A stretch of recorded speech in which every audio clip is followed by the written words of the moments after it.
This is SBR's Football Betting Daily.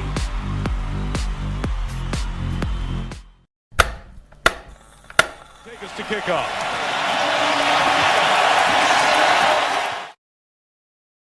Welcome into the student section for November 26th, Monday. I am Drew Martin alongside Jeff Nadeau. He's the big man on campus. Follow him on Twitter at Jeff Nadeau. Jeff, welcome into the show. How are you today, man?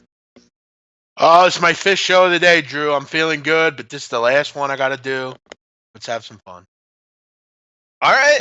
Hey, well, we got a couple games to go over, and we can kind of open it up to wherever you want to go, wherever I want to go, wherever the chat box wants to go. So we'll start it off with a game, then kind of get into really wherever we want to go, Jeff. Northern Illinois, Buffalo, MAC championship game, Friday night, 3:03, 3:04.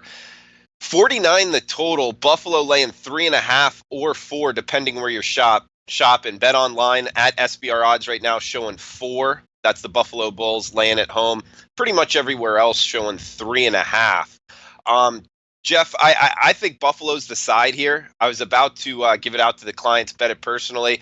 I did bet it personally for a little bit, but I think the number is going to even get lower because just a couple weeks ago, Buffalo lost on ESPN networks against Ohio, kind of got blown out. And I think the public saw that game, and we've seen money come in on Northern Illinois. So I'm going to wait it out later in the week, bet Buffalo even more, hopefully. Do you think I'm getting a little too cute here? How would you look to bet the MAC championship game?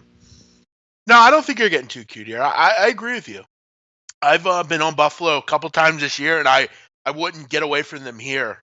I like Northern Illinois. I like what they do defensively. I think Sutton Smith is terrific. But I also look at the Buffalo defense and pretty impressed with what they've done too. They've been quite good also. They're only giving up about 3 points more a game than Northern Illinois is doing. The big difference here, Drew, is offense. You're going to have a turf field up at Ford Field. You're going to have good conditions here, no weather issues. I want Tyree Jackson. I want Anthony Johnson. I want KJ Gilbert. I want those kind of guys that can move the football. I want that quarterback. Northern Illinois is just not good enough offensively for me to have interest. And I know people will point to, well, they know how to win these kind of games and things like that. But I think this has been a special season for Buffalo. I think they kind of go off into the sunset with a win here. I just think they're much better on offense. You look at the difference in offense here, Drew.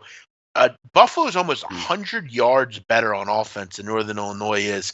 You look at defensively, they're both giving up. How about this, Drew? 344 yards a game, both of them. There's not much difference defensively in these two teams. I think it's going to be the offense I want. I want that quarterback play. I like Buffalo here. I think their fans will travel well. I think they cap off a great season. And this has now been 2 big-time seasons for them in a row here. Give me Buffalo. I think they get the job done. Yeah, and you bring up the 2 great seasons. I mean, one, I'm surprised Lance Leopold his name isn't being brought up for bigger jobs already. It will in the near future, I'm sure. But yeah, you bring up the fact of it being at Ford Field. I love that. You brought up a lot of good points, but know where all of these games are. And because when I first looked at this, I'll admit, yesterday or last night, I was going through all the games and I'm like, man, I'm checking the Buffalo weather. Sure enough, I look into it and it's at Ford Field. So not only for this game, but other games out there, got to keep in mind on a lot of neutral site, inside or dome stadiums like we're going to see here in the MAC championship game. I didn't know that about the 344 yards like you just said, but I would still give the edge to Northern Illinois on defense. I mean, I just remember them holding the Utah Utes to under 20 points, if I remember right, under 3 touchdowns. And I was very surprised with them. And throughout the season, their defense did play very well. Buffalo's defense, you're right. Outside of that Ohio game, they've played very well as well. But I would give the quarterback edge and the offensive edge, like you said, to Buffalo. And it's just a matter of if you think 3.5 or 4 is enough. I mean, have you invested in this personally? I have not. I'm not. I haven't jumped on this yet. But I think the big question is, can Northern Illinois go and get the job done in this kind of game? Because you look at recently, they haven't been able to. You look at in their history, at turf, neutral field games, 5-16 against the spread over the last 21. Last 3 years, they haven't covered. So this is not a spot that they've been great in under Rod Carey. You look at Buffalo; they've owned this conference all season. For Northern Illinois, it's going to be can Buffalo force turnovers? You look at the last few games of the season. Last 2 games they lost. They had 5 turnovers in those games. Can Buffalo force turnovers? That's going to be the big question. They've had a few games this year where they've been very good at doing that. They force turnovers. They have the better offense. I think you kind of take that into some solace here. But if it's a game like last year, 17-13, that is not what Buffalo wants. They're going to have to score some points. I trust they can do that. I think at this number, it's still okay. I would take Buffalo. Yeah, all the games we're going to talk about, Jeff, on the college football slate, this is the one I like the most, Buffalo.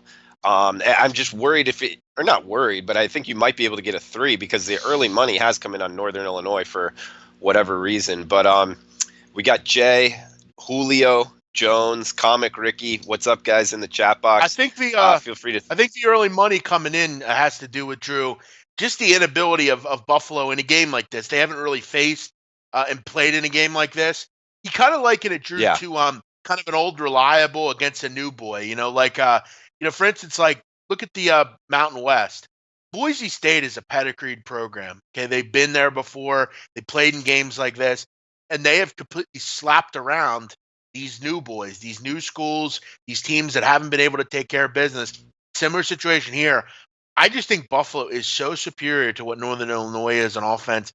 I just think it's their year. I'm gonna rock with them here. Good stuff, man. I'd like to start off with a game so the people watching on replay have something to go off of what the show's about. But Jeff, how was your Thanksgiving weekend, man?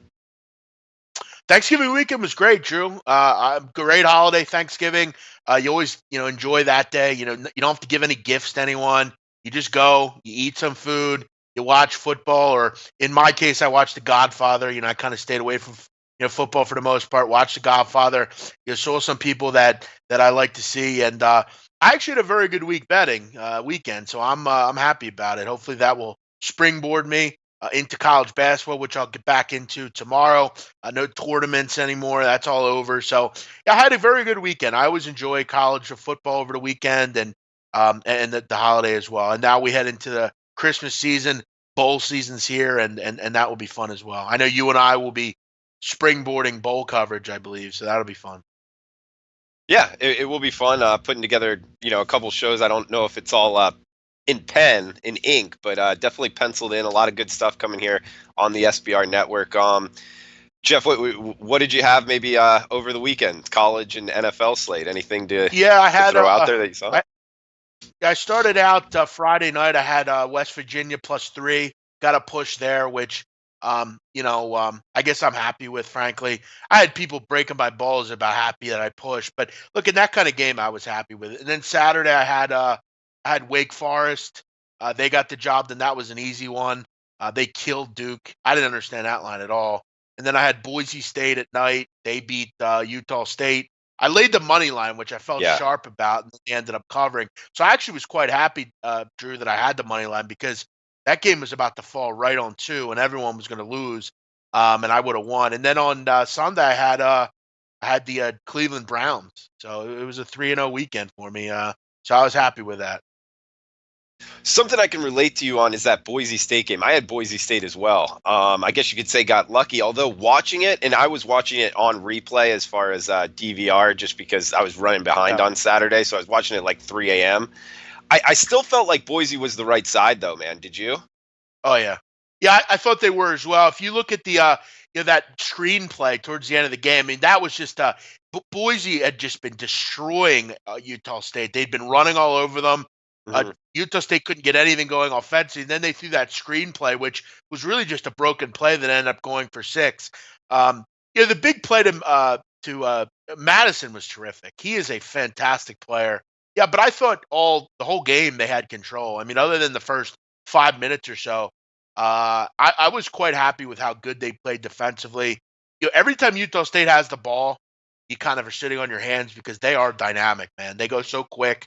And I'll be interested to see who they get in a bowl game. I think bowl games are great, Drew, because you can really zero in on matchups. You can figure out who wants to be there and who doesn't. I know you and I have talked in the past about, and I think Drew, a really good video that SBR should do is maybe a 10-minute video on what to look for in bowl games. Because for me, I find it almost alluring in a way to go and find info that people are having tough times finding. Some last year stuff with someone traveling to Hawaii and things like that. I think that stuff is so important, and motivation is so key in bowl games. And Donnie and I were talking earlier about that. Certain teams that you're going to look to bet on in bowl games. A Tulane, a team like that, or a Baylor, a team that's so happy to be there and glad to be there. Then you have a team maybe in a Purdue that, with an uneasy coaching situation, what are they going to be? UL Monroe, are they a team to fade? I think so. There are so many teams that I think you can really kind of key in on. And I think if you're like me, I didn't have a great college football season, but I'm quite excited for the bowls because I think there's so many options to really zero in on matchups and kind of get back into it. Yeah, it is a whole new season. I mean, like you said, if you had a bad college football season, this bowl season, it starts anew, and you can't kind of handicap it the same because motivation matters so much. Also, another angle that I love is the coaching pedigree, their resume in bowl games. Kyle Whittingham, what is he, like 11-1 in bowl games? Something crazy. Yeah, they're going to be so obvious. Go ahead. Yeah, go ahead, man. I was just going to say, obviously, Utah is going to get a lot of respect in the betting markets. It's just a matter of, will it continue, considering they have a backup quarterback and a backup running back. Their two best players are out. Yeah, I was looking at Jerry Palm does projections, Drew, and Kyle Bonagura does it as well at ESPN, and they put out all the bowl projections after week 13, and I identified quickly Utah as a team that I'm real excited about getting in a bowl game. I think they're going to be a team that you must bet, other than like a really tough situation as far as the team they play. I'm guessing they go to the Alamo Bowl. That would probably be the one I would think. I think, if they get an Iowa State or West Virginia, that could be a really interesting matchup. Utah is great in bowl games, as you said, with Whittingham. And, I mean, they have just not missed a beat with Shelley. They have a great defense. Maybe they get guys healthy. I agree. Whittingham, great bowl coach. You look at a guy like Bill Snyder at Kansas State. Yeah. He is not a good bowl coach. He's one of the worst, not only ever, but in history. He's a terrible bowl coach. We don't have to worry about Kansas State because they're not a bowl team. So you got to look at bowl record. Yeah, bowl record is really important. Well, I mean, and Big Man, you said something there about where you go to get your bowl projections or matchups. Where was that? Because I was actually looking for a reliable site. You can get them. CBS Sports. Jerry Palm does a bowl projection for each team and where he has each team going. He's done them all. So like he has Utah facing. I want to say I think Alamo Bowl, which would be against Texas. He has them against. So I would definitely take a look at that. You could find good info. That'd be an interesting matchup, Utah Texas. Would you look to take the Utes in that? There's some real interesting ones. Yeah, again, I'd have to see the number, but yeah, I like the Utes in general. I mean, you look at some of these, like the Camping World Bowl down in Orlando, Syracuse, West Virginia. I mean, that's going to be point central. I mean, some of these games. If the total was 88, what would you bet? In Syracuse, well, I'd have to know if Dungy's playing. That'd be my thing. Talk about Dungy. Dungy plays, I'd go over, but it's not going to be 80. It'll be 73 probably. But yeah, I mean, it's fun to kind of figure out what these projections will be. Big Man, I mean, we got to get through these games, but I know we always like to talk a little college basketball. Also, do you have any opinion, and just a yes or no, as far as some of these early firings in college football? I don't disagree with any of them. I mean, I think that I'm not a big Cliff Kingsbury fan. Fedora, I called weeks ago, back when Kelly used to be on the show. I said he would be fired weeks ago. Taggart, I guess you kind of hold on to him for a year or two. I guess the Mac Brown hiring is really just because Donnie thinks they're going to get sanctions, and he'd be the perfect guy to handle that as they wait for a new coach. If I was Michigan, I would fire Jim Harbaugh. I don't understand why you hold on to him. I don't know what else he has not gotten the job done. I'm not sure why you keep holding on to him. His game plans are in the 70s. They won't fire him, but if I were them, I would. I think there will be a few coaches that will leave. I think Jeff Collins will leave Temple. I think Leopold is gone from Buffalo. Maybe, I had a call today on my radio show, Drew, that wanted Rocky Long out at San Diego State, and I thought that was crazy. But he made a case for why he thought Long should be fired. He won't be fired, but you could make a case maybe he should, with just being behind anymore. I think there are definitely some teams that need to make. I think your boy at Purdue's gone. Brahm, he'll move on. There's a lot of fascinating questions. Yeah, if we have time at the end, I'd love to get into that. Actually, let's make sure to get into that. Leave some time at the end on Sure. a little college football head coaching talk, because I agree with you on a lot of those. I disagree with you on some, so we can get into it. Hal's saying you called Fedora in September, big man. Hats off to you. Paco, what's He up? should have been fired last year. Doug's. Fedora stinks. The only reason he ever did anything is because he had Trubisky, Elijah Hood, Switzer, and all those guys. He's a hack, Fedora. Always has been. Offensive genius, my ass. Doug's in the chat box saying he's got a good one here. We have to leave this idea that a team will play harder because they're 5-6 and need one more win to get to a bowl. 5-6 teams went 9-11 straight up Saturday. Great stat there, Doug's. Something, just because you have to win doesn't mean you will win. Yeah, definitely. I think that's a good point. I don't think I'd get away from it though. I think it was just a weird year. You're generally a team, but you have to ask yourself also, you're 5-6 for a reason. You're not that good. Yeah. That's the point. I mean, and you got to look at situations. A coach, do you like the coach? Do you have interest in playing for him? A team like Florida State. Why back Florida State? They've not been good all year. They're not going to just flip a switch. It's a good point. I don't know if I would continue fading them next year. It's really just a game by game thing. I think it's nice to have that motivation, but yeah, I think he makes a good point. It's not just because you have to win doesn't mean you're going. Okay. Big man, let's get through some of these games. Pac-12 championship game Friday night. Utah, Washington, 44 the total. Looks like the Huskies laying 5. This one in Santa Clara, I believe, although I do think that the Pac-12 should go back to home and home because the crowd will not be packing that stadium, nor has it in Pac-12 championship game history on the neutral site. But big man, you spoke highly of the Utes, backup quarterback, backup running back. They have played well. Would you look to take the 5 here on the Utes? I'm not sure I am. I guess I look at Utah in this game and I say to myself, let me look at what they've done since Huntley and Moss have been out. Okay. They played Oregon. They beat Oregon, which was a nice win. Then they beat Colorado. Colorado's quit. But by the way, they didn't get balled either. Just for anyone's curious. BYU, you beat BYU. That's a good win, I guess. But, you didn't really have, BYU's not a great offense, as we know. This is a big step up. Washington's really good. They're very good on defense. But I wonder, can Jake Browning win a game like this? And he's been able to, I think the conditions were, let me ask you, Drew, if there were optimum conditions on Friday night, do you think it would have been as easy for Washington to beat Washington State?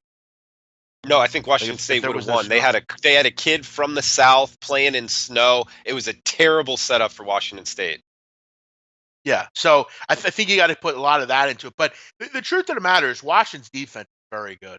I'll be honest, I'd look under. I think this game's low. I think this is first to 24 will win. I think it's like a 24-20, 24-17, 21-17. I'm going to look under because I just don't think we see a lot of offense in this game. I think there's a lot of punts. I think there's a lot of field position here. Gun to my head, I'm going under. I couldn't agree with you more. 2 well-coached teams. Both of these coaches are going to have their teams ready to play, very prepared for the opposing offenses. We have a backup quarterback versus one of the most overrated quarterbacks in the country, in my opinion. 2 great defenses. I love the under here as well. Shopping around, it's, obviously the market's onto it. 44.5, seeing just bet the high watermark here in the marketplace at 45 on SBR odds. So I would look towards the under 2. Does mid 40s though scare you in college football? I mean, it's always a little worrisome. Big man, you still like it at this number of 45? Yeah, because you look at the first game these two teams played. Huntley and Moss are both in there, 21-7. Washington handled business. Washington is a very good secondary, one of the best in the country. It's not going to be as easy for Shelley to move the ball. It's just not. And I think Utah's pretty damn good as well. They don't allow much in the ground. Very good against the run. Gaskin should have some trouble. And I don't trust Browning. I don't look to Browning to, I think we all thought we could, and he'd give you that 240 every week. But for large parts of the season, he has struggled. You look at that game against Utah early in the season, he only threw for 138 yards. Both teams really struggled to move the ball through the air. I'm going to go with a lower scoring one here. I think first 24 wins this game. I'm going to go keeping it low. I wouldn't be surprised if this is 17-13, frankly. I think it's a low scoring, slobber knocker game. Defense. If you like defense, and I love defense, so I'm really looking forward to watching this game. I want to see both teams get after it. The defensive lines handle business. Who's going to have the best? And I'll tell you what, if you like Utah, this could be an interesting point to be made. Utah generally has very good special teams. If you know anything about Washington, they don't. Their kicker stinks. Chris Peterson, they never go out and get a kicker. That could be a difference in this game. I could see the case made. And also, Drew, what kind of weapons does Browning have to throw to? Chico McClatcher's been out for a couple weeks now. Gaskin is mainly a running back. I think this is low. I'll go low in this. So we're both liking the under here. We both like Buffalo. Let's see if we can keep it going, big man. UAB Middle Tennessee Conference USA Championship game here. We got UAB catching 2.5. They opened 3, so a little bit of money here on the Blazers. 2.5 pretty much across the board. 45.5 the total. Big thing here, big man. The reason I like MTSU in this game, 5 straight cashes ATS to end the season, as opposed to UAB 3 straight losses against the number. So losing 2 of those 3 straight up. Kind of limping here into the championship game. MTSU catching on. I'm going to kind of ride the hot here. Gun to head, I'm on MTSU. Haven't invested in it yet. How do you feel? Yeah, I haven't got on this yet, but I got a feeling UAB is looking forward, looking ahead a little bit to this game this week. They really laid an egg on Saturday, but a lot of it had to do with they didn't have Spencer Brown. He didn't play, their star running back. And, Drew, I think a lot needs to be discussed on how poorly at times A.J. Erdley's looked this year. He has looked awful at times. This guy's only completed about 56% of his passes. He was 9 for 20 against Middle Tennessee over the weekend. He's had a couple very poor games. They need Spencer Brown in this game. If he plays, I like UAB. But if he doesn't play, I'm actually going to go to the under as well. I think this game's low scoring as well. If you know anything about UAB, they are a really good pass defense, one of the best in the country. They don't give up much through the air. I think they could take care of Stockstill a little bit. And with no Brown, Erdley was 9 for 20 last week. This Middle Tennessee defense is really starting to play better. They're getting stops through the air. Look at the last 3 games. They're only giving up about 23 points a game. They've been good at home. They haven't lost yet at home this year. This is a home game, right? I believe it's at MTSU. Yeah. Look, I'm looking. It's all about Erdley. If Erdley, or it's all about Brown. If Brown plays, I like UAB. If he doesn't play, I'm on the under. Look, 4 of the last 4 games, Drew, in this series have gone under. I think we see a game similar to the weekend. Okay, liking the under there. We got I left Hal out of it last time. He brought up a good point here. If you watch the first game, Utah had 2 2 defensive starters ejected for targeting. If not, they win that game. I don't know if they win because of that, Hal. It's a great point because that did happen. And if you just look at the score, and I'm going back a game, sorry about this, guys, but in the Pac-12 championship game, it's a rematch. Washington and Utah played earlier in the season. I actually watched every play of that game. I bet on Utah and lost. Don't just look at that final score, guys, because that game played a lot closer than that final score indicates. A lot of bounces went Washington State's way as well. So just something to keep in mind there. But Big Man, you're liking the under in MTSU UAB? Yeah, I do. I think Okay. I'm liking MTSU. Well, listen. If Brown does not play, I can almost agree with you because I don't like Eardley. Eardley stinks. This guy's not good. He's not been good last year either. He struggled in step-up games. I just think both these teams struggle to move the ball just because, it's obviously more, this game means a lot more to the game than they just played. I mean, UAB didn't need that game last week. It was a complete throwaway game. They didn't care about it. They knew they were going to play Middle Tennessee anyway. So, yeah, I didn't care much about that. But I think this game next week is going to be a lot more hard-hitting, a lot more interesting. But I need to know about Spencer Brown. He is really good at the running back position. Good stuff, Big Man. We got 2 games left here. We got to get over Big 12 championship game. This is the inaugural Big 12 championship game, Big Man, or did they do this last year? I believe they did it last year as well. Okay. Texas, Oklahoma. Are they? I wonder if they're referring to it as the Red River Shootout. I hope they are. 78 the total. Looks like Oklahoma 7.5. Man, I'll let you go at this first, Big Man. I don't really have a strong opinion either way.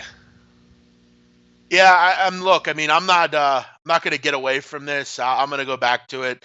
I'm going over the number. I mean, I don't see any other way to go. I mean, you look at the first time these two teams played, 48-45. It was a total shootout per usual. Listen, Oklahoma can't stop anybody. Again, I don't know how to explain that any better than normal. They can't stop anybody, and I don't think anyone can stop them either.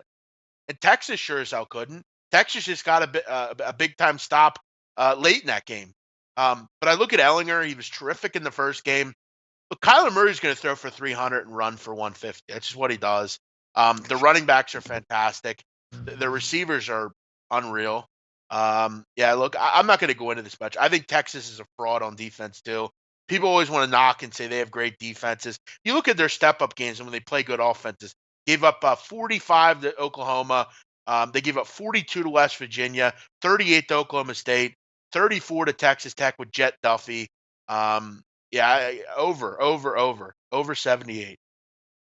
I can't disagree with you. I mean, I will give Texas their defensive line gets after it, but I'm rooting for Oklahoma just because I think Oklahoma can give Alabama a scare. Just because I don't think Alabama can stop Kyler Murray and company either. So watching him run around, he's an exciting player, Big Man. And I think Alabama would have a tough time stopping him. So I want them to get into the playoff and give Alabama a game. Yeah, listen, I hate this type of football. I hate this. We don't play any defense stuff. I mean, look, for a neutral, for someone that just wants to watch football, I guess they can get into it. But let's be honest, most football fans laugh at the inability of either of these teams to play defense. Again, but we're sports bettors. We're looking to make money. It's over for me. As far as, also, I mean, look, frankly, I think Oklahoma's defense is bad, terrible. Why is Texas getting over a touchdown in this game? Tom Herman covers numbers. He's covered 10 of 13 as a dog and won 6 outright. I don't think Oklahoma's 7.5 points better than anyone. I mean, other than maybe bad teams. But a good team in a championship game, get out of here. Give me a break. I agree with you. Give me Texas. I don't want to lay 7.5. If I have to choose, you just sold me on the over. I see Kyler Murray running around Texas, putting it in the end zone against Oklahoma's defense as well. I'm on the over 78 as well. You just convinced me, Big Man. So we got one game left here: Louisiana Lafayette, App State, Sun Belt championship game. Looks like Louisiana Lafayette catching 17.5, 58.5 the total, Big Man. App State, great team, man. There's no denying it. Outside of that Georgia Southern game where things just kind of started to snowball against them, they ran through the Sun Belt Conference. Louisiana Lafayette had a great season as well, lost to Troy. Other than that, they lost to big name teams. They lost to Coastal Carolina early in the season. Do you see any value betting on either of these two sides or a total in this game, big man? I think for me, Lafayette might have some value. I just think this might be too many points. Lafayette's actually pretty good. I mean, they're a pretty good offensive team. They can really move the ball. The question is, can they get enough stops? But hey, it's new life for App State. I think after that Georgia Southern game, a lot of people thought, "Oh, they're done. App State's done." They could be a guy. They could be out without a coach next year as well. Satterfield. I think if he wins this game, I think he's gone. I would leave if I was. I think him. he's an App State I think alum, though. Well, yeah, but I'm not sure, though. money talks, Drew. You're Sometimes right. you got to move. You're right. You got to move on. Sometimes you got to advance your career if you can. I think a lot of people will look at that and say, "Well, you're getting a lot of points here." I know App State. Lafayette could score. They could stick with them, but Lafayette are a bad, bad defensive team. This could be one of those games where App State just runs it down their fucking throat and they get beat up. Mhm. But you look at them both, couple losses this year, particularly recently, against Sun Belt competition. Lafayette didn't get blown out. They lost to App State by 10, lost to a Troy by 10. They're hanging around in these kind of games. It seems like too many points to me. But then I think down the road and I say to myself, well, I think App State just runs it down their throat. I know they can stop them defensively. They're very good against the pass. I mean, Drew, App State haven't allowed a passer over 200 yards since October 9th. They're very good against really any offense. It's a tough game for me. I'll slightly lean Lafayette just because they have done fairly well against better competition, but this could be one of those 27-6 type of games. Great stat there on the passing yards, big man. One thing that I look for, because Louisiana Lafayette, down there in Louisiana, going from the Bayou to Boone, North Carolina, it's the highest elevation east of the Mississippi. But I don't think there's anything there. They already did it back on October 20th, hung within 10 points there of App State. So they've proven that they can hang with them. I do worry, though, going against App State, if like you kind of indicated, they could just kind of get steamrolled by the better team, have that offensive line lean on them with a good defense. So I think I'm with you. I think it might be too many points, especially because they've already proven they can hang. I don't see any value in the total, so I'd go on ULL plus 17.5. You help me out on that Texas Oklahoma 78 over, big man, and then MTSU is what I like. You like the under, but other than that, we're all on the same side on these 5 games. Make clear on this game. I will not be having a bet on this game because I do think App State are really good, but this is a tough one because the truth of the matter is they have played well Lafayette in these games, and they can hang around, but it's pretty much a pass. I'm really just giving an opinion because we had to go over it. Big man. I guess we should give some love to the chat box. Let's get some guys in here. I know Doug's was throwing out a bunch of good stuff, Hal as well. And then let's get into this coaching controversy, and also if there's any betting value on it. Paco's talking about the IFBC. Just seems like we were at the IFBC for that college football week 0, and now we're starting down the barrel of wrapping up the season. It is crazy, man, how fast this season goes by, big man, huh? Yeah, no, it definitely goes by quick. I mean, I feel like we were just out in Vegas, and we were commiserating. But yeah, I mean, the season's over already, and now we're going towards Christmas.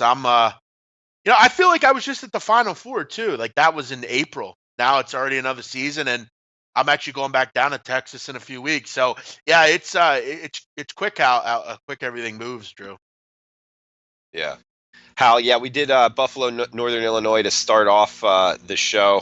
So on replay here in the next 10, 15 minutes, you can see that. Kyler Murray, the kind of quarterback that gives Bama trouble, truthfully. That's Doug's throwing that. I mean, yeah, Johnny Manziel type. Who are the quarterbacks that beat Alabama? Johnny Manziel, Cam Newton.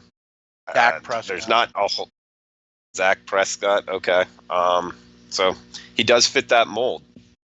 I love Buffalo in that one. So yeah, Buffalo seems to be this stuff here. App State really good on both sides of the ball from Hal. I agree. Big man, coaching carousel here happening. You talked Cliff Kingsbury. I don't know if you saw that tweet. Did you see the tweet I retweeted about what Cliff Kingsbury did? No, I'm gonna check it out right now though. Okay, it's What did he do? one I just I'll read it for you, but we got Cliff Kingsbury. One, I think that they just pulled the trigger a little too fast. But this was a student saying, in undergrad, I needed to raise $5,000 for a scholarship and was going to ask Cliff Kingsbury to come speak and sell tickets. Cliff agreed to come speak, but said he didn't want students to pay to hear him speak. When I met him that day, he handed me a check for $5,000. I'll miss him in Lubbock. I've heard from many people he's a great guy. I think that the team played well for him. He coached Johnny Manziel and Patrick Mahomes. They both speak very highly of him. I just think that, quarterback injuries, a tough Big 12 schedule. A lot of teams are very comparable. So if you lose to a couple, it just kind of snowballs, in my opinion. It's a tough place to recruit there in West Texas. I think he got a quick trigger. I don't think this program realizes, they're not going to be able to get the top echelon coaches. They should have stuck with them. I think that they had a chance at 10-win seasons in the near future. I think Cliff Kingsbury was the right guy for the job, an alumni there. Obviously, you disagree. Why are you thinking they made the right choice? I'll tell you what, Drew. This might come as a surprise. I think you had to do this. Do I think you should have? Look, I don't like Kingsbury. I don't think he's a head coach. I think he's more of an offensive coordinator, and I think he'll do wonders elsewhere. I'm not going to tell you he's not a nice guy. I don't know if he is. I've never met the guy. He seems like a fine guy. He seems like a nice individual. He would get. I didn't read this. I didn't hear about this. This is something I would do. So I'm quite happy to see this. I think too many people look for commendations when they do something instead of just going out and doing it. I think it's amazing, frankly, every day, Drew, that I get paid to give my opinion. I'm blown away by that. I think I do a lot of work and I respect it, but I'm totally fine with someone coming to me and saying, "Hey, what do you think about this? I'll help you. You don't need to give me anything for it." I think I deserve it because I've worked for it. That's why I asked for it. But I think this is a cool story here. I think you make some good points. Quarterback issues have been a problem. You can't knock the way this team has improved. They've become a better football team. I think, though, in Texas, football is just king, and they look for perfection always. But they have been quick to let coaches go before. I mean, this is a school that let Mike Leach go way too early. And until they decide that they're going to just give coaches a chance, they had to do this because Cliff hadn't won for a while. And it was clear that maybe he just didn't have the ability to win. He's a coordinator, and I think wherever he goes, I mean, listen, you might think I'm fucking crazy, and they'll never do this. But you know who I would hire? If I were this team, you know who I would go after? If I were them, as far Michigan. as who's going to be going after Cliff Kingsbury, hire Cliff Kingsbury. I would say Alabama should go get him for the offensive coordinator. I don't know, somebody big. Get rid of that dope Harbaugh and put him in there. Him and Don Brown. Don Brown coached the defense. They do a little, you put someone in charge, Pep Hamilton. Let those two. You imagine him in the Big Ten? It's already starting to become a different league. Ohio State, you got to score points, Drew. Okay, you got to score. You imagine. It'll never happen because it's totally topsy-turvy. And again, this might be a laughable opinion, but I would go somewhere. If I were them, I'd go after him. Why not? Shea Patterson would be wonders. Flip the script, do something different. But yeah, he'll probably go somewhere like Alabama. So wait, are you talking to be the head coach? You think he's got an offer on the table to be a head coach in the next month? Well, I don't know. That's a good question. I think from the things you said, I mean, maybe he may. Maybe I don't know who might come calling. Fascinating. Well, it's not going to be anyone. It's going to be a lower job. Yeah, I mean, he could be a head coach, for Sunbelt or like a MAC team. I'm not counting that. I'm talking. I was thinking he was going to get like an OC job at an SEC or even Big Ten, like you're saying. I really didn't think of the fact that he could be, a candidate to get a head coaching job at an SEC or a Big Ten. I didn't even think If about that, but maybe he could. if Alabama hires him, they will not be beaten ever. Yeah, I'm sure they would love to get him. Michigan should. I've also heard. Michigan should do it. Flip the script, bring him in. I'm not saying make him the head coach, but bring him in as like a assistant to the head coach and make him the play caller. You have to make a change. This is not working anymore. Okay? I know you want to play smash mouth football and play defense. That doesn't beat Ohio State. Okay? And eventually you got to get out of that. Their whole mindset as a university is, we're going to do this all the right way. Yeah, but you don't fucking win anything. Look at both sides. Look at basketball. They don't win, Drew. You know why they don't win? Because they don't go out and pay players like everybody else. If you want to come in second best, that's fine. But don't fucking whine as a university when you don't win anything. That's why you don't win anything, because you don't play the game, Drew. Okay, you can, in business, play the game and shut the hell up like I had to do. Eventually, I need to shut the hell up. Eventually, I need to play business, because that's how business works. You don't go in and just talk. You got to go in and take care of business. And that's why I'm different than everyone else, because I've learned to do that. You have to do that if you're a Michigan fan. Either play the game or quit fucking whining about these teams, because that's why they don't win, because they don't want to play the game. And football's the same situation. You hire the wrong people. They don't hire correctly. Jim Harbaugh, why are we keep putting this guy on a pedestal? He's not that good a coach.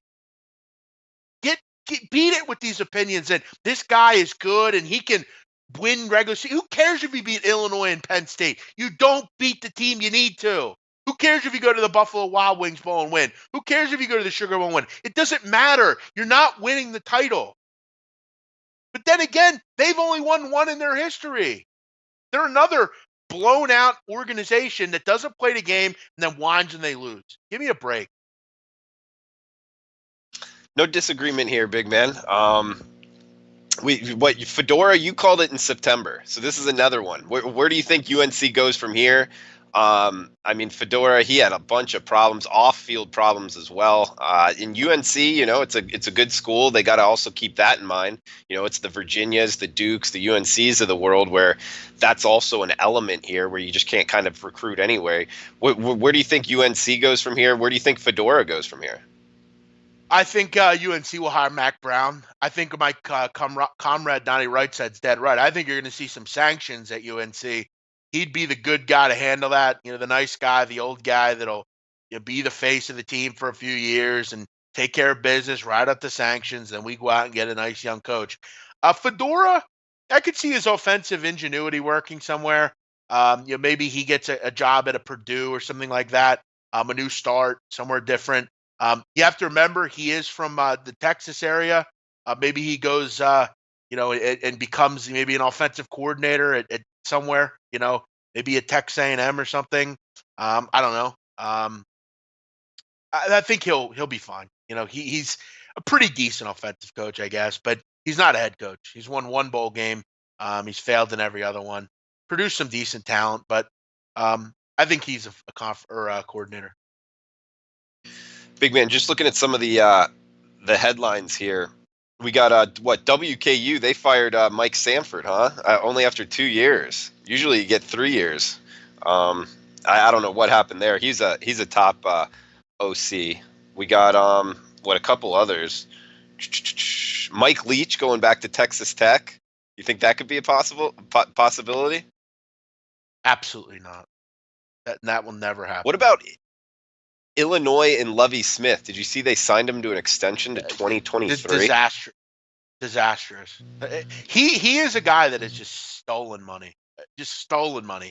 Drew, you know what his record is at Illinois? It's not good. I don't know what the hell it is though. 9-27. Has he made a bowl game? No. No bowl games. Pathetic. He's embarrassed. But again, what do you do with Lovie Smith? You're handcuffed.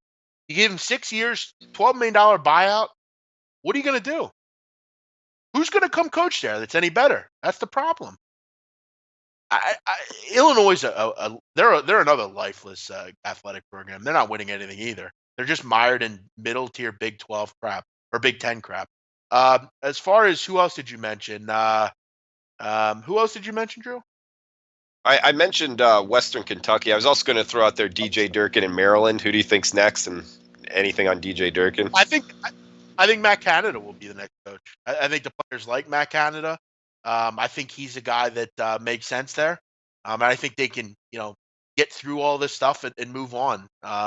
It's obviously an uncertain future, but it's been a tough season. And Canada has piloted the program. I think it'd be actually a complete slap in the face if you don't offer the job. I mean, he's a good coordinator. I mean, what are you going to get better than Canada? Maryland is not a football team anyone cares about. No one wants to coach there. And Canada is piloted them through a tough time. So, yeah, as far as West Kentucky, they made a bad hire. That was just, you know, that was just a bad hire. And they have to, Yeah, they had to kind of deal with it now. it's something, he's a smart guy, young up and comer, but sometimes you just kind of you get to a position, you get overloaded. You know what? He's only 30. He's like our age or my age, like 33, 34, something like that. And to just be the CEO of a football program, that's a lot on your plate, especially when you've never done it before. He was probably having to deal with a lot of stuff. I don't know what his family dynamics were. So he probably needs to go back OC, learn, and then maybe get another shot. Colorado, Mike McIntyre firing. I thought this one might have been a little too quick too. I know the kind of the sentiment was he should go and they should go somewhere else because they went downhill, a lot of losses in a row. I thought he was kind of building something there, getting in some better talent, but I don't know. Do you have any opinion on the Colorado firing? No, I don't necessarily know where they'll go. I could see maybe. I mean, do you give Tracy Clace another shot as a coach? He did a great job at Washington State this year as their coordinator. He did have some issues though at Minnesota, so I don't know if they do that. I think a couple assistants that I'm interested in, if I'm out there, maybe a Bob Shoop at Mississippi State. He's been terrific as a coordinator there under Joe Moorhead. I think Alex Grinch at Ohio State. I mean, he had some good times at Washington State. He had some good times at obviously Ohio State. Mike Elko, he's done a nice job. Kendall Briles, will he get a shot at any point? Yeah. Kendall Briles has done some really good things. Did a good job at FAU. Did a pretty good job at Houston this year. Does he get a shot? There's some really good young coaches out there that have kind of handled some decent years here for these teams. Mike Loxley, do you give him a shot at a low end program? I think if I'm a Western Kentucky, I would look at Mike Loxley. I think he could be a good coach there. I don't know how much stuff to get him there and for him to leave, but why not him? I mean, you got to score points in that conference. I think he could be worth it. Maybe Mike Loxley at Western Kentucky.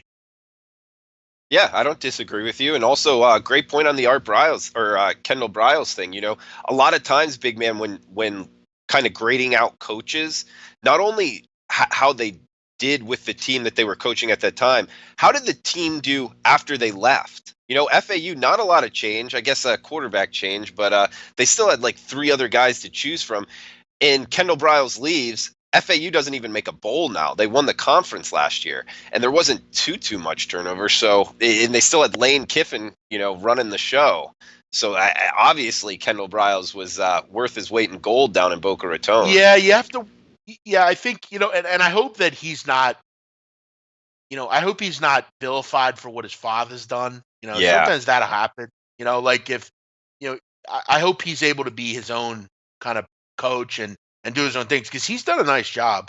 One other guy that I'd keep my eye on. This guy's made his bones, and he's not really known, but I wouldn't be surprised if he gets a job soon. There's a guy named Danny Gonzalez out at Arizona State. He coached under Rocky Long back in New Mexico, and then he coached at San Diego State. He coached their safeties and corners. He's done a nice job at Arizona State. He's done a pretty bang-up job with some not great talent. He's done a good job with the 3-3-5 defense that they play. He's had a nice tutelage of coaches. he might be a guy that very young could be a big time coach down the road. So, I think all these guys are interesting. Matt Wells, he's a guy that's a coach now that I think will be destined for a bigger program. He's still pretty young. But there's a lot of really good coordinators out there right now. And I think you should definitely keep your eye on a lot of it. It's gonna be fun to see where these guys go. We got Nick saying Ryan Day, obviously Urban Meyer's replacement. Do you guys think Urban Meyer will step down after the season? Big man, you got any opinion on that? Do I think he'll step down? No, I don't. And Ryan Day, I don't either. Ryan Day ain't gonna be the coach there. Ryan Day was a clean name that they could. I don't know if you've ever seen The Wire, Drew, but I like if you know anything about The Wire, there was a guy named Orlando. He had the name on the liquor license at the strip club that they owned, and the reason for that was he was clean. He had no prior convictions. You can't give the coaching, the assistant coaching ranks to guys that have dirts on their name. Guys like Greg Schiano, can't make him the assistant coach. So you make a guy like Ryan Day. He doesn't really do anything. He's just the face if anything happens. He's the name on the liquor license, as they say. Ryan Day is not going to be the next coach. I'll tell you what. Do they promote Grinch? Grinch has been there quickly, but he's done a pretty good job. I mean, Schiano, he ain't going to be the next coach, but it's not going to be Day. No way. And do what I think Urban Meyer's will leave? No. Why would he leave? He wins every year. Yeah, I don't think he's going to leave either. Yeah, he's got a cushy job, making a bunch of money. He's not going to leave. You're going to have to kick him out.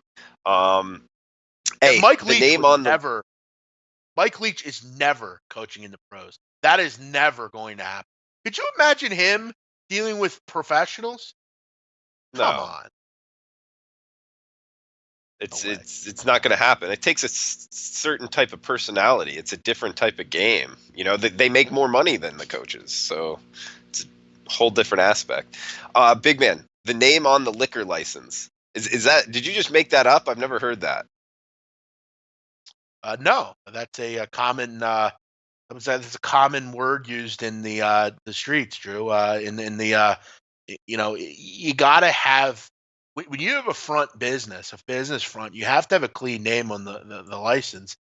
Because if anyone comes sniffing around, let's say you own a bar, and it's a front, you have to have that name. So if the liquor board comes calling, oh, well, we have this guy. He runs this business. Oh yeah, I run this business. I'm Orlando. Welcome. How you doing? I'm the clean guy, but it's really being fed by illegal profits. That's how business works in the hood there, Drew, in certain areas. So yeah, the clean name on the liquor board. No, watch Wire season 1. You'll find that out, Drew. Orlando was the front man. The problem was Orlando got jammed up in a drug issue, and Avon Barksdale got rid of him. And he ended up dying, but yeah, they had to get rid of him. He's not clean anymore. You're not useful to us anymore. Keep the name on the liquor license, Drew. That's important. I like that. I'm gonna try to use Chris, that in my.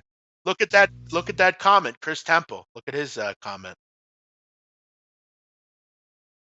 Ooh, interesting. So what? You have like your cousin who doesn't have any problems on there, but then I feel like. No, you have anybody you trust. Your father, your mother. You need to be squeaky clean, Drew, to have businesses like that. And it's not really different. It's really just an inference that I made about college football. When you have sanctions coming down, when you have bad things going on, you can't give it to a guy that has been in trouble with the same stuff. Greg Schiano's had sanction issues as well. You got to get a clean guy that no one's bothered with. He's the name on the front that has the head coach. He's not really the coach. It's back channels that are back channeling to him. But yeah, I mean, you have to, Drew, have street smart, man. That's so important in today's world. A lot of people don't, and that's why they don't get very much through life, Drew. You have to got to know that stuff, brother. Come on. All right, well that's a slogan. Thank you for teaching me that, big man. Name on the liquor license. Good stuff, man. Anything else you want to throw out before we shut this down, bud? So yeah, Drew, down when you're like 65 and you get a little pirate beach bar down there in Melbourne or whatever you are, make sure you get the 24-year-old bartender who's squeaky clean. Get him on the liquor license, bro. I'm pretty clean. Got a couple dust ups, but Do you really? I'd love to hear about it. dust ups? Like arresting dust ups, or I mean, yeah, I haven't done like hard time, but I've been in the drunk tank a time or two. really interesting? I didn't know I've that lost about my you. freedom of sorts. Yeah, yeah. Okay. We'll have to do a show on it. There's a guy, Drew.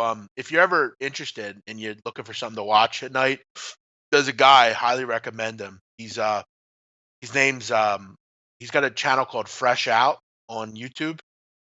He Mhm. did like 15 years in federal prison, and he talks about his life and how what you do and don't do, and what And I really like now because he's gotten into more of like life stuff. And I think when as you get older, you have to start to convey this stuff to the younger people. And people like you, Drew, like you come from, I'm not saying I come from anything different. I've just chosen to be around certain things, and I've learned in my head what to do and what not to do.